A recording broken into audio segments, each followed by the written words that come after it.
मैं एक कमेंट पढ़ रही थी जो सिस्टर रीना देवी, ऐसा नाम है उनका कमेंट के ऊपर।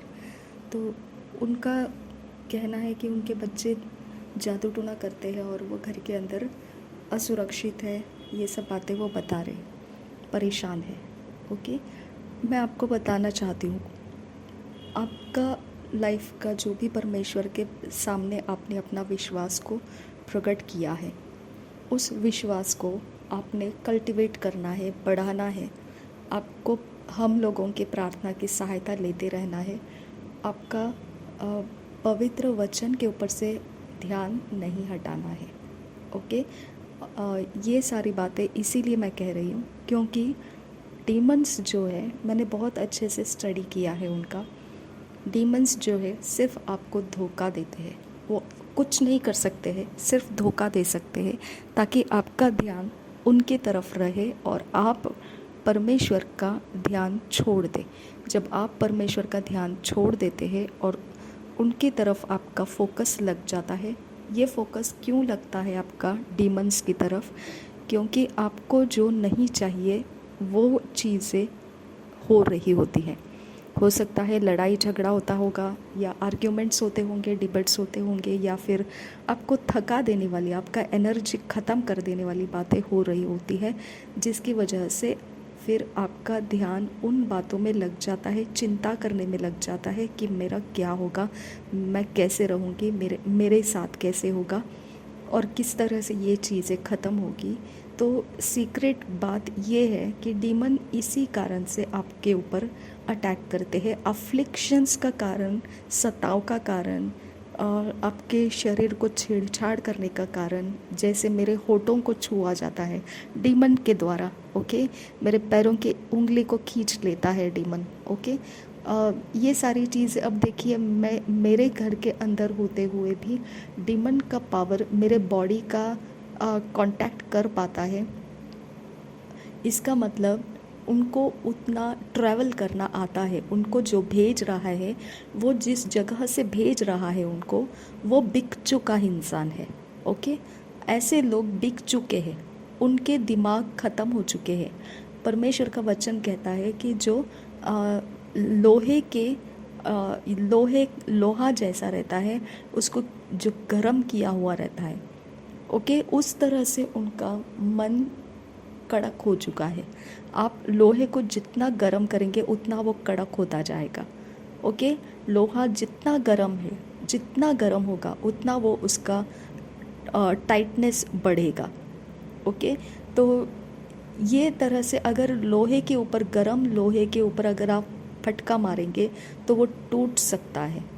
इसके लिए आप उनके कड़क होने का इंतज़ार नहीं करना है, आप परमेश्वर का वचन के द्वारा अपने आप को फ्री करते रहना है।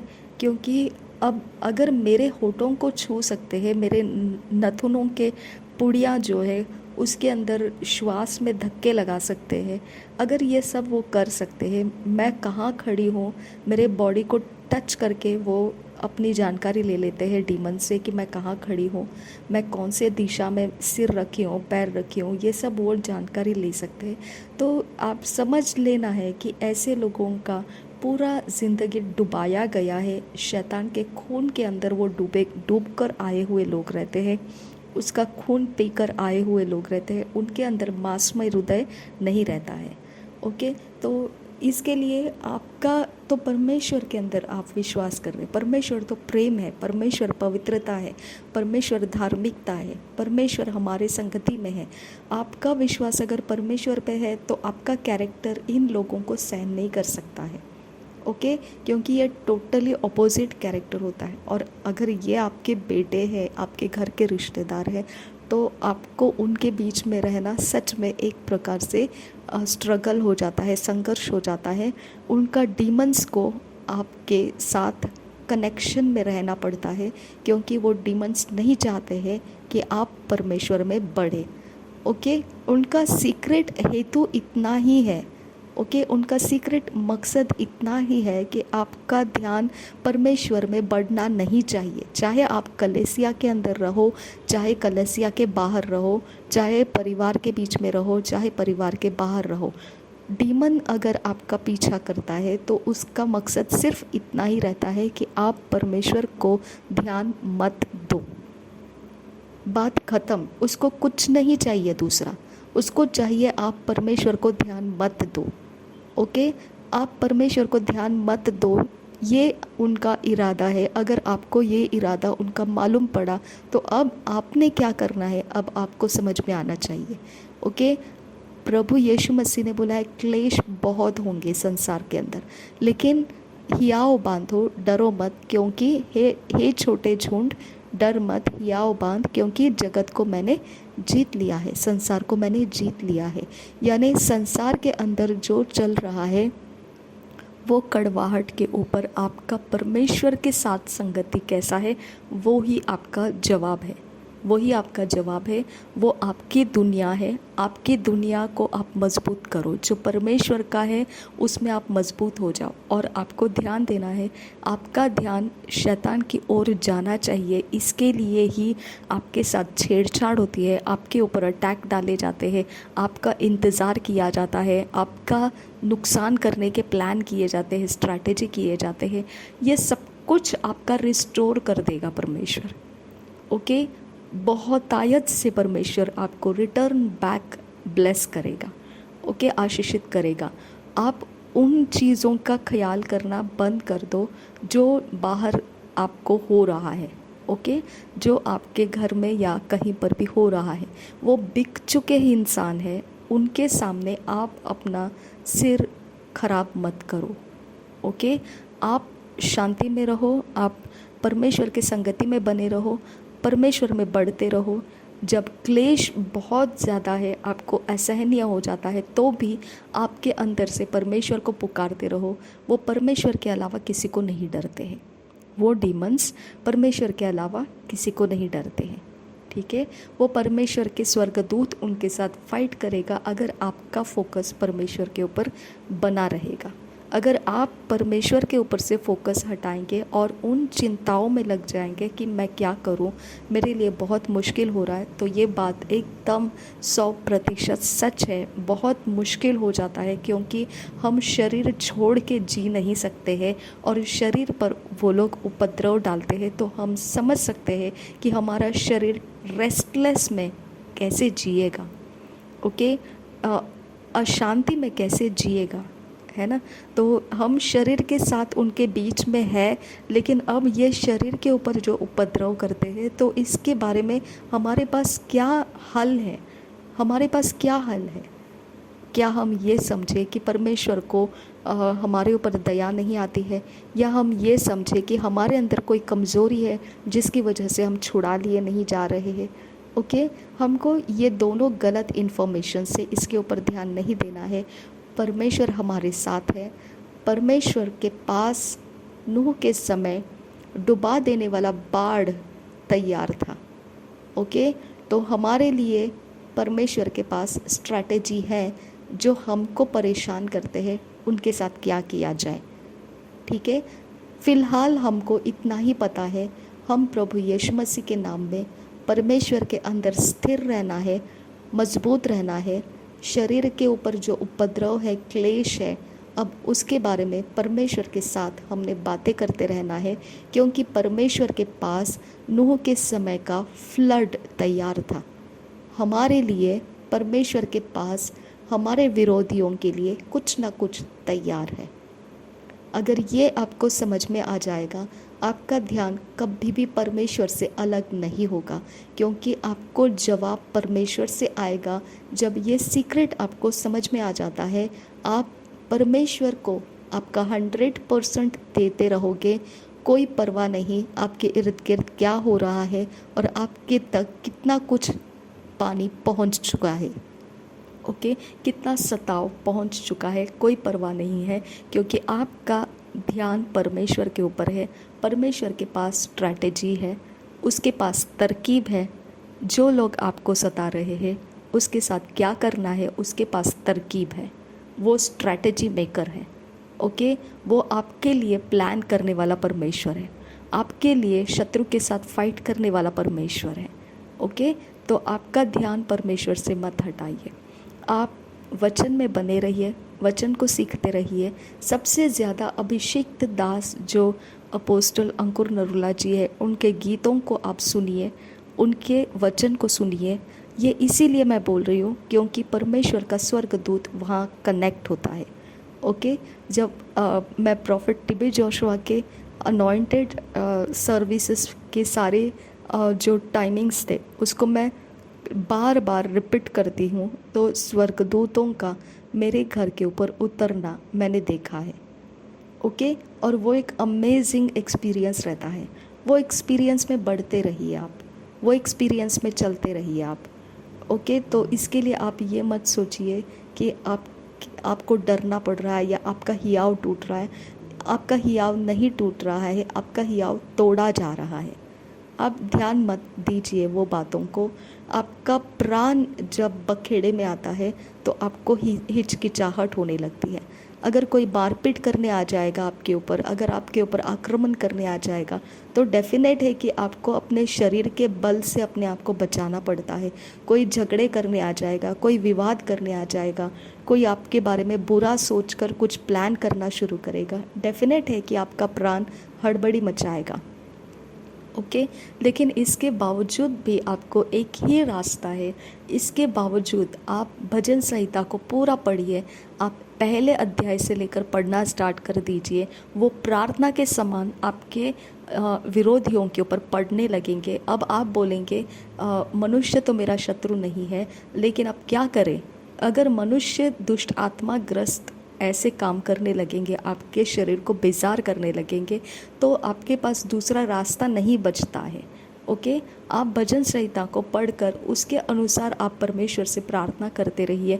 मेरे बैरियों के साथ परमेश्वर ऐसा कर, मेरे बैरियों के साथ वैसा कर। आप डरिए मत, क्योंकि जब तक आपके विरोध जो हाथ चल रहे, जो पैर चल रहे, जो बॉडी चल रहा है आपके विरोध में, जब तक परमेश्वर का फटका उसके ऊपर नहीं आता है, तब तक आप उसको कंट्रोल नहीं कर सकते, आप उसको ब्रिडल नहीं कर सकते हैं। ओके, परमेश्वर का वचन कहता है पता नहीं कौन सा बीज तेरा फल लाएगा, दोपहर का, शाम का, सुबह का, लेकिन तू बीज बोते रहना ताकि तेरा कोई ना कोई बीज फसल आएगा। तो उपवास का बीज आप बोइए, दान अर्पण का बीज बोइए, प्रार्थना का बीज बोइए। भजन संहिता को पढ़ते पढ़ते आप उनके ऊपर क्लेश डालिए, उनके ऊपर आप परमेश्वर की ओर से वो बोलते रहिए, परमेश्वर मेरे विरोध जो शरीर है उनके ऊपर उपद्रव डाल, उनके ऊपर कुछ तो ऐसा कर कि मेरा प्राण उनसे बच जाएगा। आपको हड़बड़ी मचाना है परमेश्वर के सामने। ओके, आपको परमेश्वर का सहारा लेना है, परमेश्वर को पुकारते रहना है, क्योंकि वहीं से आपका मसला हल होता है, वहीं से होता है। ओके, और कोई भी इस पृथ्वी के ऊपर बिना परमेश्वर के कंट्रोल का नहीं है, बिना परमेश्वर के कंट्रोल का कोई नहीं है। आपको धोखा नहीं खाना है। कोई आपसे बड़ा नहीं है, कोई आपसे छोटा नहीं है।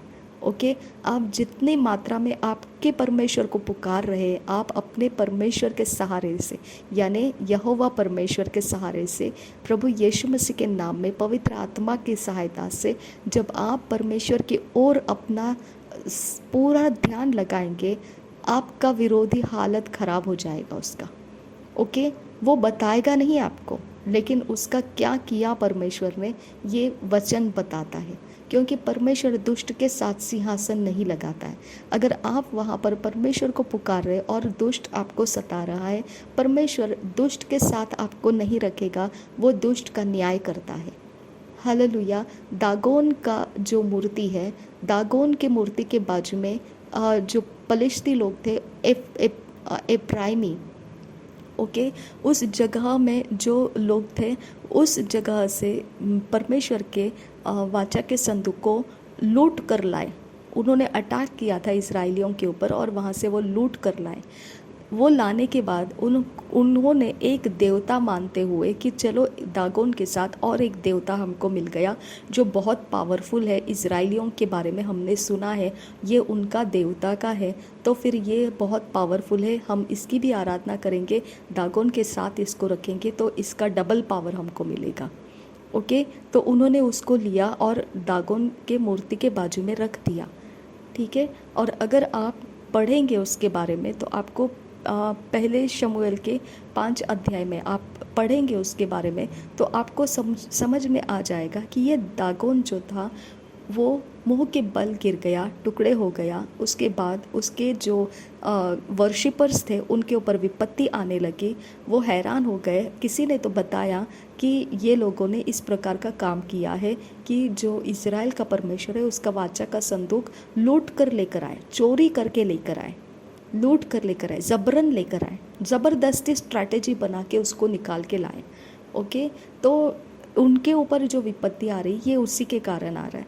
जब ये पता चला इन लोगों को, ये दागोन के वर्शिपर को, तो उन लोगों ने उसको रिटर्न बैक भेजने की युक्ति की। अगर वो इज़राइल की वजह से उनके ऊपर विपत्ति है तो फिर वो उनके पास जाने के बाद ये विपत्ति निकल जाएगी, ऐसा उन्होंने सोच के उसको उस इज़राइल के पास जाने के लिए छोड़ दिया।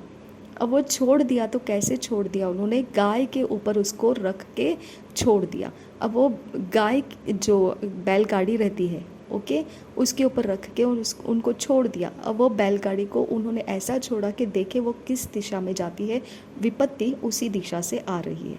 वो इज़राइलियों की तरफ चली गई और इनको पता चला कि ये इज़राइलियों की वजह से हमारे ऊपर विपत्ति थी। उस समय से फिर वो विपत्ति उनके ऊपर से ख़त्म हो गई।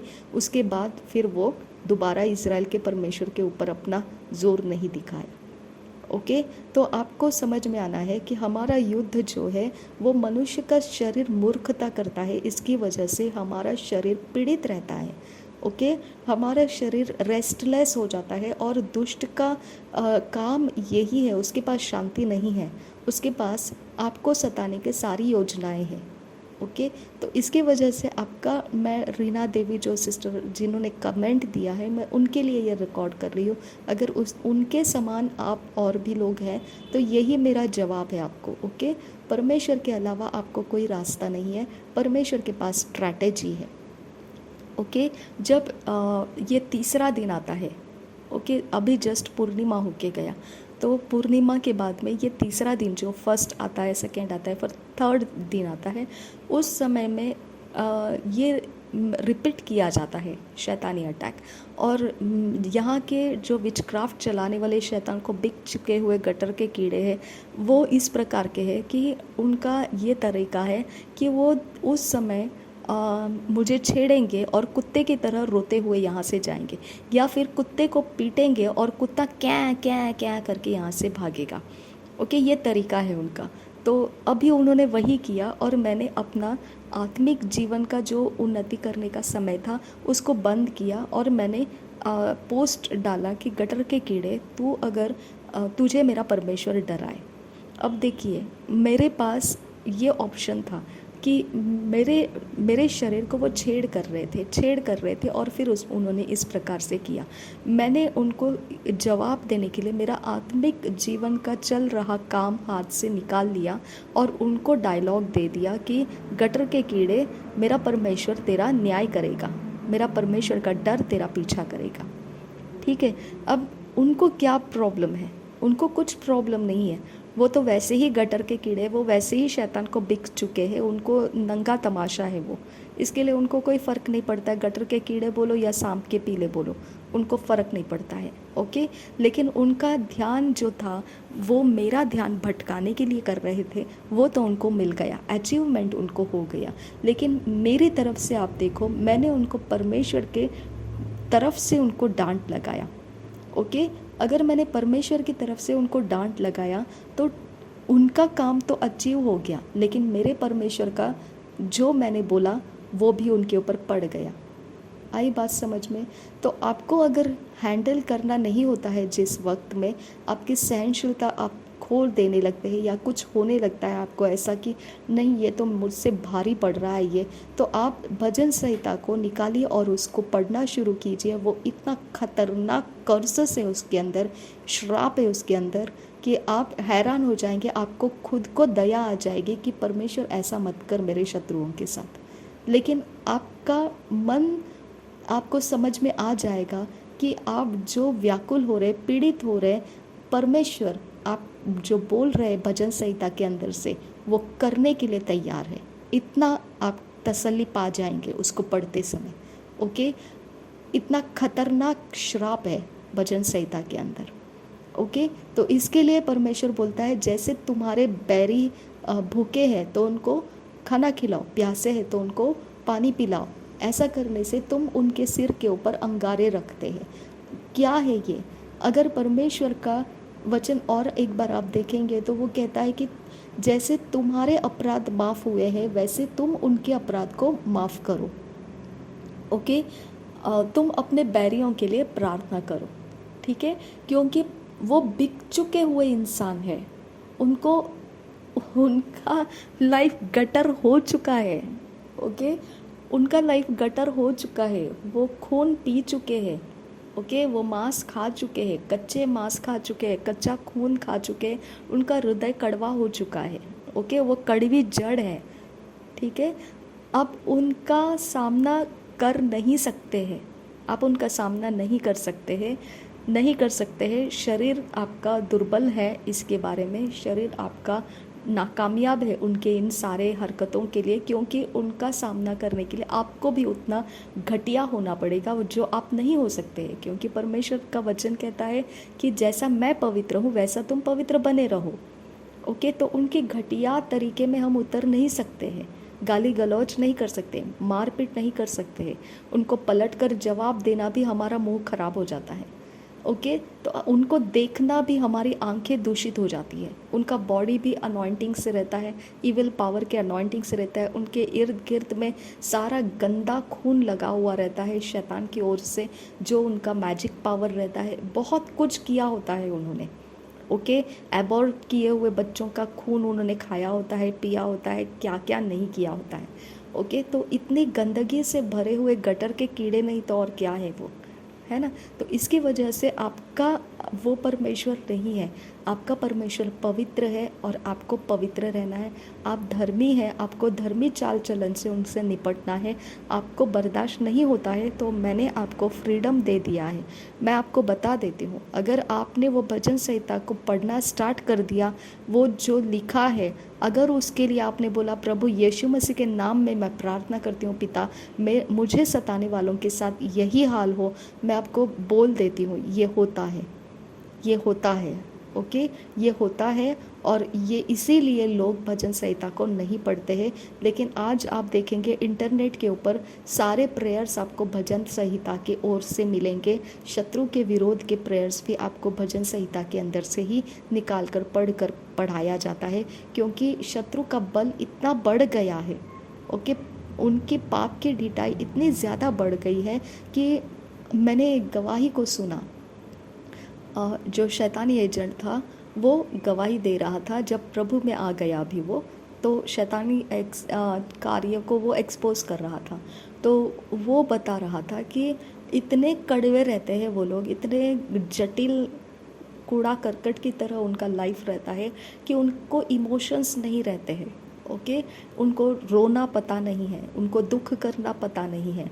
ओके, उनका दिमाग इतना सड़ावट से भरा हुआ रहता है कि उनको अच्छी चीज़ें क्या है और बुरी चीज़ें क्या है ये सिर्फ पाप की ओर से जो पता चलता है वही वो सिलेक्ट करते हैं और उसी को वो अच्छा बोलते हैं, और पाप की ओर से वो सिलेक्ट करते हैं उसी को वो बुरा कहते हैं। ठीक है, तो उनका दिया जो है, उनका उजियाला जो है, उनका रोशनी जो है वो शैतान है। ओके, वो शैतान को उनका पावर के लिए मानते हैं। अगर उन्होंने माना तो फिर शैतान के क्रोध से बचने के लिए भी उनको कुछ करना पड़ता है। शैतान का गुस्सा उन तक नहीं पहुंचना चाहिए, इसके लिए भी उनको कुछ करना पड़ता है। तो वो कम्प्लीटली शैतान के कंट्रोल में रहते हैं। तो इतना ज़्यादा हो गया है उनका ऐसा करना कि वो शैतानी एजेंट जो था, जो गवाही दे रहा था, मसीह में आ चुका था, वो बोलता है कि हम लोग आपको दिखता है वैसे नहीं है। ओके, हम पूरे थके हुए लोग हैं, हम पूरे हार चुके हुए लोग हैं, लेकिन हमको उस शैतान के कारण हमारा जो दिया हुआ पोजीशन है उसके काम हमको करना पड़ता है। इस प्रकार से उसने बताया। ओके, वो सारी चीज़ें देखकर उसने बोला कि मुझे जो है वो रोमन कैथलिक के मरियम जो है, ओके, उनका पावर ज़्यादा पसंद आया, क्योंकि वहाँ तक शैतान पहुँचा नहीं अभी तक। तो मैं अब उससे बाहर निकल आया हूँ और मैं उस पावर के अंदर छुपा हुआ हूँ, क्योंकि वहाँ तक वो शैतान का कुछ काम पहुँचता नहीं है। ओके। और मैं अभी सुसमाचार सुनाता हूँ, ऐसा उन्होंने बताया। वो सुसमाचार इस प्रकार से है कि यीशु मसीह आपको पापों की माफ़ी करता है। फिर वो मदर मैरी के नाम से प्रार्थना करवाना सिखाते हैं, प्रार्थना करके उनके पापों को यीशु मसीह के सामने कबूल कराते हैं, और फिर मदर मैरी की प्रार्थना से वो प्रोटेक्टेड रहने के लिए उनको सूचना देते हैं। ओके। तो ये रास्ता जो है, मैं इस प्रकार से नहीं बोल रही हूँ आपको, लेकिन वो शैतानी एजेंट का अपना तरीका है। तो उसको पूछा गया था, तू मदर मैरी को क्यों सिलेक्ट कर रहा है? तुझे वो खुद बैप्टिस्ट चर्च के हैं। ओके। बैप्टिस्ट चर्च यानी प्रोटेस्टेंट चर्च है। वो बोलते हैं मैंने बैप्टिस्ट चर्च के लोगों को भी देखा, उनके जो प्रेस्बिटेरियन ये जो चर्चेस है, इनके जो बिशप्स वगैरह रहते हैं, जो बड़े बड़े अधिकारी पद के ऊपर रहते हैं, जो कंट्रोल रखते हैं कलीसियाओं के ऊपर, ब्रांचेस के ऊपर, वो खुद भी शैतान के मीटिंग में आके बैठते हैं। ओके। वो कुछ रिचुअल्स नहीं करते हैं, वो कोई पोजीशन के लिए नहीं आते हैं, लेकिन वो आते हैं वहाँ पर, वो आते हैं, वो उसे अटेंड करते हैं, शैतान के मीटिंग को अटेंड करते हैं। वो लोग सिर्फ आते हैं, वो कुछ उधर रिचुअल नहीं करते हैं, लेकिन वहाँ आने की वजह से उनके साथ भी शैतान कोई ना कोई कॉन्ट्रैक्ट करता है। ओके। हो सकता है हीलिंग का कॉन्ट्रैक्ट करता होगा, हो सकता है प्रोफेसी का कॉन्ट्रैक्ट करता होगा, हो सकता है कोई कुछ चर्च बिल्डिंग के लिए फंड मिलेगा, ऐसा कोई कॉन्ट्रैक्ट करता होगा। तो वो बोलता है कि मैं ख़त्म हो चुका था उनको देखकर, क्योंकि वो खुद शैतान का सहारा ले रहे, तो उनके बीच में मैं क्या प्रोटेक्टेड रहूँगा। ओके। वो खुद अपने मसलों के लिए शैतान के पास आते हैं। तो इसके लिए उसको वो बैप्टिस्ट चर्च ठीक नहीं लगा, मदर मैरी की तरफ उसने ध्यान दिया, क्योंकि मदर मैरी का पावर जो है वो उसको प्रोटेक्टेड रखता है। समझ में आए? तो देखो, ये सारी बातें अगर आप यीशु मसीह के पावर के बारे में देखेंगे कि प्रभु यीशु मसीह जो सिखाता है वही सच्चा है। उसने बोला मैं मार्ग हूँ, मैं सत्य हूँ, मैं जीवन हूँ। तो हम पावर के लिए नहीं आते हैं यीशु मसीह के पास, हम वो मार्ग है, वो सत्य है, वो जीवन है, इसके लिए आते हैं। हमको शैतान का डर नहीं है। हालेलुया। हम शैतान के सामने खुले मैदान में खड़े हैं, ठीक है, क्योंकि हमारा यीशु मसीह हमारा चरवाहा है। ओके। हम उसके संगति में है जो हमारा सच्चा चरवाहा है, जिसने अपने प्राण को दिया है, हमारे खातिर दिया है। उसने हमें उसके लहू से खरीद लिया है। हम बिक चुके हैं प्रभु यीशु मसीह के लहू से परमेश्वर के काम करने के लिए। हम धर्मी बन चुके हैं। तो हमारा किंगडम परमेश्वर का किंगडम में हम आ चुके हैं, परमेश्वर के राज्य में हम आ चुके हैं। तो हम उसके किंगडम में जब है तो हमारे संगति में भी परमेश्वर है, और परमेश्वर हमारा वो सेनाओं का परमेश्वर कहा जाता है। ओके। और सबका मालिक, सबसे ऊंचा न्यायाधीश है हमारा परमेश्वर। ओके। अय्यूब की पुस्तक में अगर आप देखेंगे तो वहाँ पे क्या दिया है कि जब परमेश्वर के पुत्रों के मीटिंग लग गई थी, वहाँ पर शैतान भी अपनी तरफ से आ गया था। तो परमेश्वर ने उसको बोला था तू कहाँ से आया है? उसने बोला मैं घूमता फिरता आया हूँ, चक्कर काट के आया हूँ पृथ्वी का, ऊपर नीचे होकर आया हूँ पृथ्वी के। तो उसने, परमेश्वर ने खुद बोला उसको कि क्या तूने मेरे धर्मी अय्यूब को देखा है? ओके। तो देखो, शैतान जब परमेश्वर के सामने जाता है तो उसके पास परमेश्वर अपनी ओर से उसको ऑप्शन देता है, तू क्या करने आया है? अब तू किसकी रिपोर्ट देने के लिए आया है? अब तू किसके बारे में कंप्लेंट देने के लिए आया है? अब तू किसके बारे में क्या बोलने के लिए आया है? ओके। तो वहाँ पे ये बात वो बोलता है कि तूने उसको प्रोटेक्ट करके रखा है इसकी वजह से। तो देखिए, परमेश्वर प्रोटेक्शन का परमेश्वर समझ के मत आइए, परमेश्वर सच्चा परमेश्वर है समझ कर आइए। हालेलुया। क्योंकि परमेश्वर प्रोटेक्शन अय्यूब के ऊपर से निकाल दिया था। हालेलुया। लेकिन उसको बोला था तू उसके प्राण को हाथ नहीं लगाना। शैतान को बोला था तू उसके प्राण को हाथ नहीं लगाना। ओके। बाकी सब तू कर, लेकिन प्राण को हाथ मत लगा। अब देखिए, परमेश्वर हट गया वहाँ से। ओके, तो हम मदर मेरी को इसीलिए नहीं मानते हैं क्योंकि हमको पावर की ज़रूरत नहीं है, हमको प्रोटेक्शन की ज़रूरत नहीं है, हम गले में क्रूस इसके लिए लटका कर नहीं घूमते हैं। हम अगर अपने घर के ऊपर क्रॉस लगाते हैं तो हम सिर्फ ये बताने के लिए कि हम उस परमेश्वर को जानते हैं जो क्रूस के ऊपर बलिदान हुआ है, हम उसकी पूजा नहीं करते हैं। ओके, हम कोई फ़ोटो घर में लगा कर नहीं रखते हैं कि ये यीशु मसीह है, हम वचन लगाते हैं। ओके, उसका वचन लगाते हैं, उसके वचन को बोलते हैं, उसके वचन पर विश्वास करते हैं, और हम ज़रा भी इसका ख्याल नहीं रखते हैं क्या वो हमको बचाएगा या नहीं बचाएगा। यही तो शद्रक मेशक अबेदनेगो ने बताया कि वो परमेश्वर है, वो बचाए या ना बचाए तो भी वो हमारा परमेश्वर है। ओके, तो अगर आप प्रोटेक्शन की चिंता में अगर किसी को मानते हो तो आप गलत दिशा में जा रहे हैं। ठीक है, आपका वो परमेश्वर नहीं है, आप अपने सेल्फिश गेन्स के लिए, सेल्फिश मोटिव के लिए आप कुछ कर रहे हो, लेकिन वहाँ पर परमेश्वर नहीं है। ओके, फिर आप वहाँ से अगर किसी को यीशु मसीह का शुभ संदेश सुना रहे हो और फिर बाद में वहाँ से आप उनको कुछ करने के लिए बताते हो, रिचुअल्स करने के लिए बताते हो, तो वो डेफिनेटली डार्कनेस का रास्ता है वो। तो डार्कनेस के रास्ते से आप जिसको यीशु मसीह बता रहे हो वो सच्चा यीशु मसीह नहीं है। ओके, अगर वो सच्चा यीशु मसीह होता तो यही तो बात है कि आपका उजियाला कौन सा है, आप चेक कीजिए। क्या वो आपको परमेश्वर के वचन के ऊपर निर्भर होना सिखाता है? नहीं। क्या वो आपको परमेश्वर के वचन के अनुसार डुबकी लगाकर पानी का बपतिस्मा लेना सिखाता है? नहीं। क्या वो आपको परमेश्वर के काम करने के लिए पवित्र आत्मा का ज़रूरत है, उसमें भरने का ज़रूरत है, क्या वो सिखाता है? नहीं। तो वो सच्चा यीशु नहीं है। ओके, वो मार्ग सत्य जीवन नहीं है। फिर वो कौन है? वो नकली यीशु है। अब समझ में आ गया? वो नकली यीशु है। हम क्रूस के ऊपर यीशु मसीह का कोई भी रूप बनाकर लगाकर उसके हाथ कीलों से, पैरों से कीलों से ठोके हुए नहीं दिखाते, ना ही उसके ऊपर कोई पर्दा डाल के दिखाते जैसा दुपट्टा डालते। नहीं नहीं नहीं, हम वो नहीं हैं। हम मूर्ति पूजक हो जाएंगे ऐसे करेंगे तो। ओके, नहीं, हम क्या सिंबल दे रहे हैं लोगों को? हमको सिर्फ एक लकड़ी का क्रूस काफ़ी है, उसके ऊपर कोई ओढ़नी डालने का ज़रूरत नहीं है। ये गलत तरीके से जब हम करते हैं तभी शैतान को चांस मिलता है हमको फंसाने का। ओके, हव्वा को पूछा गया था क्या सारे फल खाना ठीक है तेरे लिए?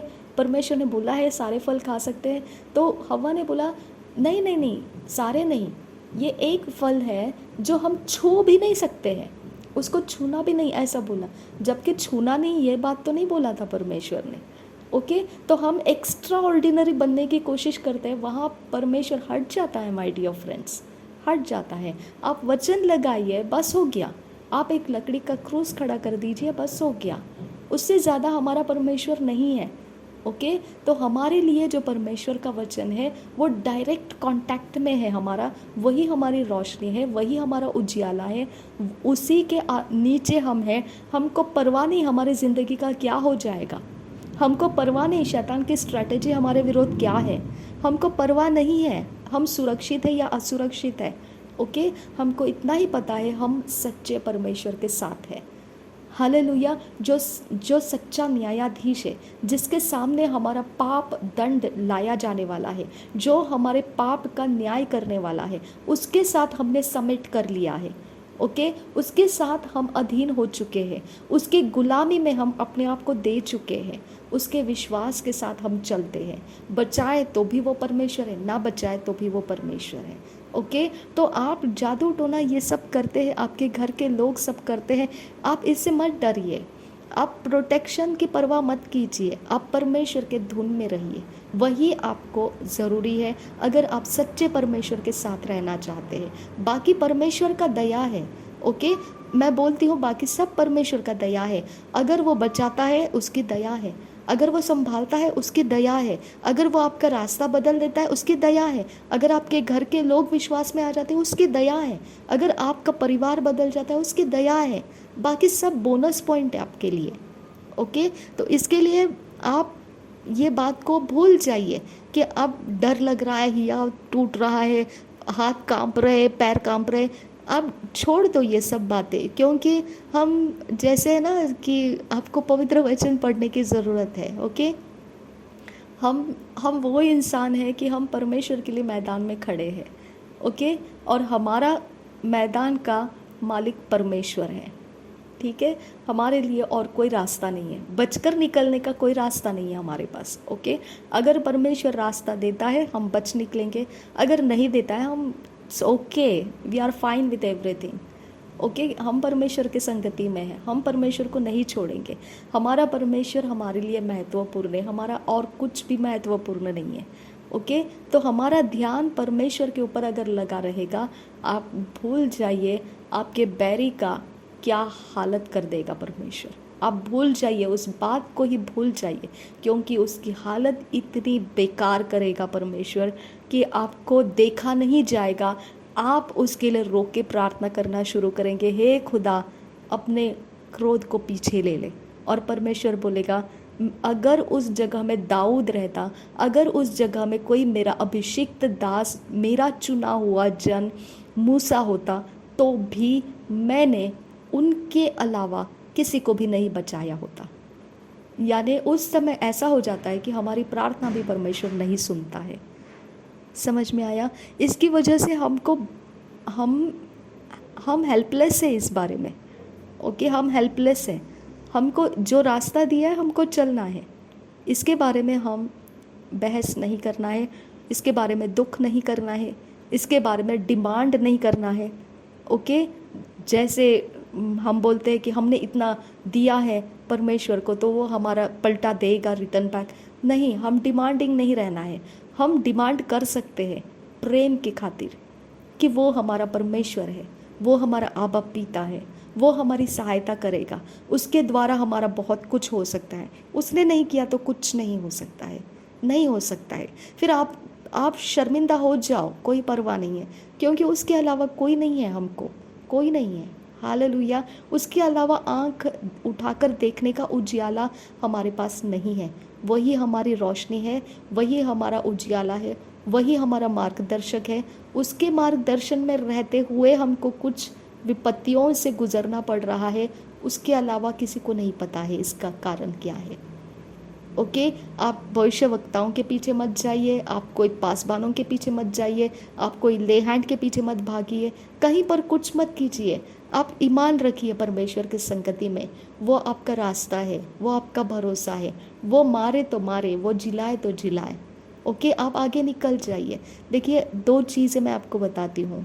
ठीक है, आबेल और कैन के बारे में आपको बताती हूँ। आबेल को बुद्धि मिली थी कि वो जो पशु प्राणी ये सब है इसकी पालन पोषण करके उनका कल्टीवेशन करे, और काइन को जो बुद्धि मिली थी वो हरी घास चराइयाँ जो है उसको संभाले ना। आपको पता है जब फलों को बनाया था परमेश्वर ने, तो आदम और हवा को क्या बोला था? आदम को क्या बोला था कि यहाँ जो लगे हुए पेड़ पौधों के फल है ये तेरे लिए है, और ये तुम्हारे खाने के लिए भोजन रहेंगे, ये इसमें से तुम्हारा खाना चलेगा। ठीक है, अब आप सोच सकते हैं कि उनको वेजिटेरियन बनाया था, लेकिन जब उन्होंने पाप किया वहाँ परमेश्वर ने उनके लिए जो चमड़े का वस्त्र बनाकर उनको दे दिया, वहाँ पर लहू बहाया गया, चमड़े का वस्त्र बहाया गया। तो इसका मतलब क्या है कि अब वो चमड़े का वस्त्र जब उनको पहनाया गया है, इसके पीछे कोई तो रहस्य है। ये परमेश्वर का चॉइस है। और आदम को खाने के लिए फलों को देना ये भी परमेश्वर का चॉइस है, लेकिन उसका सिस्टम वहाँ से आगे निकल गया, वो लहू बहाने के ऊपर आ गया। ओके, और नूह के समय में परमेश्वर ने मांस खाने के लिए परमिशन दिया, लहू को नहीं खाना बोला, क्योंकि लहू के अंदर प्राण है और लहू प्रायश्चित के लिए रखा गया है, यानी बहा देने के लिए रखा गया है, यानी वो एक ऐसा काम के लिए रखा गया है जिसके बाद आप परमेश्वर के संगति में इकट्ठा हो सकते हैं। ओके, वो गुनाहों का बलिदान के लिए रखा गया है। ओके, अब ये भी परमेश्वर का चॉइस है। अब आप सोच सकते हैं इसको देखकर कि काइन के पास कौन सी बुद्धि थी, जो पहले वाला सिस्टम था। आबेल के पास कौन सी बुद्धि थी, जो बाद के सिस्टम, जो प्राणी को मार सकते हैं। बलिदान में चढ़ा सकते हैं। आपका दिमाग परमेश्वर का है, आपको कौन से सिस्टम से लेकर जाएगा बोल नहीं सकते हैं। हालेलुया। दोनों के पास जो बेटे थे शेम हाम यापेत, उसमें से एक जन ने जो कनान का पिता कहा जाता है उसने गलती की। उसका दिमाग ये गलती करने में कैसे लग गया। दाऊद ने बेतशेबा को देखा, उसका दिमाग बेतशेबा को देखने में कैसे लगा। परमेश्वर का चक्कर बड़ा भयानक है। ओके, उसके साथ खेल ना करो तो अच्छा रहेगा। ओके, आप बस अपने आप को परमेश्वर की ओर देखो और चलो, दैट्स ऑल। उससे ज़्यादा मेरे पास आपके लिए कोई जवाब नहीं है। आप फालतू के झमेले में मत पड़ो। ओके, मुझे डर लग रहा है, मुझे घबराहट हो रही है, तो आप परमेश्वर को नहीं, आप प्रोटेक्शन को ढूंढ रहे हैं। ओके, तो ये गलती मत करो। मैंने भी ये गलती की थी। मैंने भी, मेरे पापा और भाई नहीं रहे थे तब मैंने यही बोला था परमेश्वर को, तूने उनको नहीं बचाया, तो अब मैं इंसान को देख रही हूँ कि वो मुझे प्रोटेक्ट करेगा, वो मुझे कवर करेगा। मैं आज भी सिंगल हूँ। हालेलुया। तो परमेश्वर का दिमाग बहुत पेचीदा है। ओके, उसके साथ टक्कर देने से अच्छा है ना, उसके साथ हाँ में हाँ मिलाते हुए चलिए, बस उतना काफ़ी है आपके लिए। जियो तो जियो, मरो तो मरो, लेकिन उसके साथ संगति को आप प्रायोरिटी दो। उसके साथ ये मत देखो क्या वो मुझे प्रोटेक्ट करेगा, क्या वो मेरी ज़रूरत पूरा करेगा। अरे छोड़ो। ओके, आप जैसे हो वैसे चलते रहो, बाकी सब परमेश्वर के हाथ में छोड़ दो। ओके, परमेश्वर के ऊपर से आपका ध्यान मत हटाओ। आपका शरीर का क्लेश सब कुछ परमेश्वर को बताते रहो। भजन संहिता को पढ़ पढ़ कर आपको शत्रु के विरोध में प्रार्थना करने के बहुत सारे पॉइंट्स उसमें मिलेंगे। आप डरिए मत। शत्रु के शरीर के ऊपर उसका न्याय जाता है, वो लड़खड़ा जाएगा, परेशानी में पड़ जाएगा। वो एक समय ऐसा भी आ जाएगा कि आपको रोना आ जाएगा उसकी हालत देखकर। आप उसको बचाने के लिए भागेंगे, आप उसके लिए 20-20, 25-25 उपवास रखना शुरू करेंगे। आप उसको लेकर अंकुर नरुला मिनिस्ट्रीज में भागना शुरू करेंगे, ले हैंड का फॉर्म फिल करना शुरू करेंगे। आपकी हालत ख़राब हो जाएगी उसको देखकर, हो जाएगा ऐसा। ओके, लेकिन आप बिंदास कर सकते हैं, भजन संहिता की प्रार्थना कर सकते हैं। आपको डरना नहीं है। ओके, और ये मत सोचिए कि आप परमेश्वर को डिमांड करेंगे, अगर वो नहीं बचाए तो आप कोई तो गलत रास्ता पकड़ के उस रास्ते से अपने लिए कोई प्रोटेक्शन को ढूंढेंगे। नहीं नहीं नहीं नहीं, ये मत कीजिए। आप सच्चे परमेश्वर के संगति में हो, वो बचाए ना बचाए वही आपका परमेश्वर है। ओके, बिंदास चलते रहिए, बेफिक्र होकर चलते रहिए, क्योंकि सब कुछ लास्ट में उसी के सामने है, सब कुछ उसके सामने है। तो आपको कोई रास्ता बदलने की ज़रूरत नहीं है। ओके, लेफ़्ट एंड राइट देखने की ज़रूरत नहीं है, सीधा रास्ता है, सीधा चलते रहिए। ओके, अच्छा हुआ, परमेश्वर को धन्यवाद कीजिए, आनंद कीजिए, सेलिब्रेट कीजिए। बुरा हो गया, रोते रोते भी परमेश्वर को धन्यवाद कीजिए, आनंद कीजिए, सेलिब्रेट कीजिए। ओके, कुछ मिले ना मिले वही हमारा परमेश्वर है। इसी सिद्धांत को अपने हाथ में, अपने दिमाग में लेकर चलिए। ओके, ये सच्चा उजियाला है, इसके बाहर कोई उजियाला नहीं है, इसके बाहर सब कुछ व्यर्थ है, सब कुछ व्यर्थ है। ये मत सोचिए कि शैतान का कुछ ऐसा ऐसा करते हैं हम तो हमारा बन जाता है काम। नहीं, व्यर्थ जाएगा, वो सब कुछ व्यर्थ जाएगा, परेशानी हो जाएगी, डबल लेने के देने पड़ जाएंगे। आराम से चलिए, परमेश्वर के ऊपर भरोसा रख कर चलिए। ओके, जितना तक आपको रखना है परमेश्वर रखेगा, नहीं रखना है उठा लेगा, लेकिन परमेश्वर को छोड़कर आप कुछ मत कीजिए। नासरी यीशु मसीह के नाम में सच में ये विश्वास परमेश्वर आपके हृदय में डाले, सच्चाई आपको समझाए, सिखाए, उसके साथ चलना सिखाए, उसके साथ बने रहना सिखाए, आपका आनंद भरपूर कर दे यीशु मसीह के अंदर, यीशु मसीह के नाम में। आमीन आमीन आमीन। प्रभु यीशु मसीह हम सबके साथ बना रहे। आमीन आमीन आमीन।